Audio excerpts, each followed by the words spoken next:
بسم اللہ الحمد للہ والصلاة والسلام علی رسول اللہ۔ السلام علیکم۔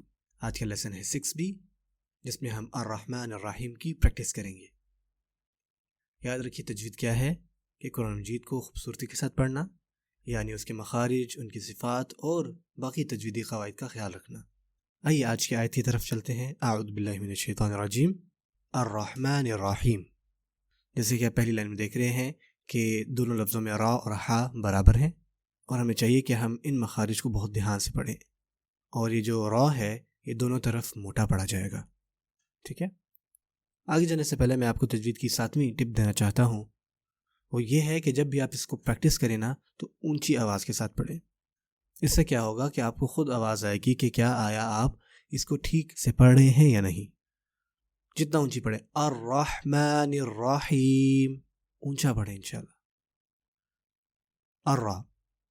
را موٹا پڑھا جائے گا، اور یہ انگلش آر کی طرح نہیں ہے، الرحمن نہیں، الرحمہ، اس کے اندر ایک فریکوینسی ہلتی، دیکھتے ہیں میرے ساتھ بولے، الرا الرا الرا الرا، اب آگے ملائیں، الرح الرح الرح الرح، اور اگین ما، اس ما میں ناک سے آواز نہیں آنی چاہیے، ما ما ما ما۔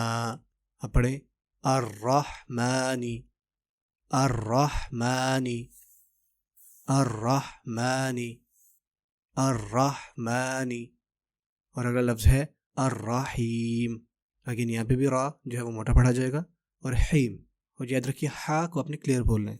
سو میرے ساتھ بولیں، حیم حیم حیم حیم، الرحیم الرحیم الرحیم الرحیم۔ اب اس پوری آیت کو پڑھیں، الرحمن الرحیم الرحمن الرحیم الرحمن الرحیم الرحمن الرحیم۔ اگلی آیت ہے مالک یوم الدین، مالکی، اگین ماں کو آپ نے کھینچنا ہے، مد ہے یہاں پہ، یوم، یہاں پہ کچھ لوگ جو ہے نا غلطیاں کرتے ہیں، وہ کہتے ہیں یوم الدین، یو، اس کو جیسے آپ انگلش میں ساؤتھ کہتے ہیں یا ماؤتھ کہتے ہیں، یعنی آپ ساؤتھ موتھ تو نہیں کہتے نا، اس طرح یوم نہ کہ یوم۔ میرے ساتھ بولیں، یومی یومی یومی یومی یوم الدین۔